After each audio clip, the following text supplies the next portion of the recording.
1 year లోపు పిల్లలతో తిరుపతికి ఎలా వెళ్ళాలి, తిరుమలకు ఎలా వెళ్ళాలి అని ఆలోచిస్తున్నారు. అయితే వీడియో చూడండి. మ్యాక్సిమం అందరికీ తెలుసు, తెలియని వారి కోసం. 1 ఇయర్ లోపు బేబీస్ ఉన్న పేరెంట్స్కి అండ్ బేబీకి ముగ్గురికి కలిపి సిబ్లింగ్స్ ఎవరైనా ఉంటే వాళ్ళకి కలిపి సుపథం మార్గం ద్వారా అయితే ఫ్రీ దర్శనం అయితే ఉంటుంది.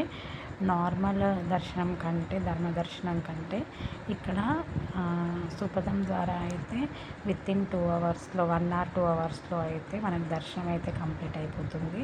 నేనైతే ఎప్పుడో చిన్నప్పుడు ఊహ తెలియనప్పుడు సెకండ్ క్లాస్లోనో థర్డ్ క్లాస్లోనో అమ్మ నాన్న వాళ్ళతో అయితే తిరుపతికి వెళ్ళాను.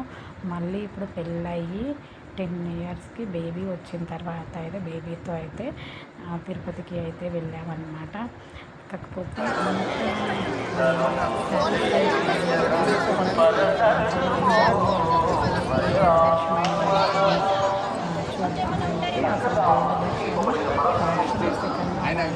చాలా నెట్టేశారనమాట. ఇంకొకసారి ఇంకా బేబీకి 1 ఇయర్ వచ్చేలోపు ఇంకొకసారి అయితే వెళ్ళాలి అనేసి ఫిక్స్ అయ్యాము. ఇంకా వెళ్తామో లేమో అయితే చూడాలి. బై ద వే సుభదం కోసం కావాల్సినటువంటి సర్టిఫికెట్స్ ఏంటి అంటే baby birth certificate or Aadhaar card కావాలి, పేరెంట్స్ ఆధార్ కార్డ్ కావాలి, జిరాక్సెస్ అయితే తీసుకొని వెళ్ళాలి. అక్కడ తీసుకొని వెళ్ళిన తర్వాత మనకంటూ ఒక స్పెషల్గా ఒక నెంబర్ ఆఫ్ కౌంటర్ ఇస్తారు. ఆ వే ద్వారా వెళ్ళిపోతే మధ్య మధ్యలో సీట్స్ అరేంజ్మెంట్ ఉంటుంది. ఆ విధంగా నడుచుకుంటూ వెళ్ళొచ్చు సుభదం ద్వారా.